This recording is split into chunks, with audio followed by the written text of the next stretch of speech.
What's creepier than an unmanned ghost ship floating aimlessly across the ocean? An unmanned ghost ship crawling with disease-ridden cannibal rats, of course.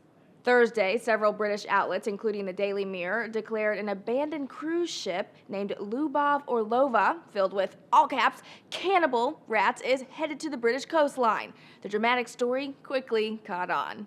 Officials say the 40-year-old ship was pushed across the North Atlantic by high winds and is now nearing the British coastline. Now, no people are on the ship, but experts say there are hundreds of rats still on board that have been eating each other to survive. If it sounds too bizarre to be true, well, a science writer for NBC says it made for the tastiest clickbait since Sharknado. But alas, there's not much behind this rat tale. Live Science says the Lubov Orlova has been lost at sea since January of 2013, when a storm broke the line that was towing her to the Dominican Republic to be sold as scrap metal. The ship has been spotted since then, like in early February, according to Gizmodo, and there's even a blog dedicated to recording sightings.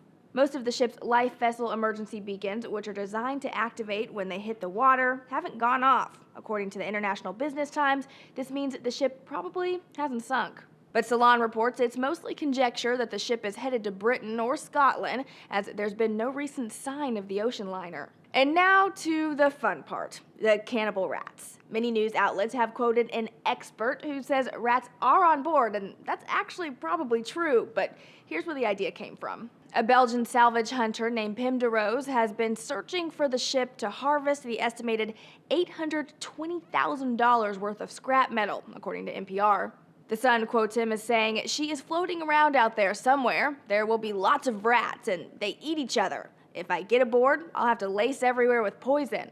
What many outlets weren't reporting, however, is the surprising number of abandoned ships floating in the sea. Quartz reports an average of 146 ships were lost each year between 2001 and 2010.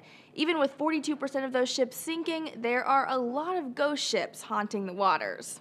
That, of course, leads to many environmental concerns over these lost ships, as they could be releasing mercury, mold, metals, and, of course, fuel into the ocean's depths. For Newsy, I'm Jasmine Bailey.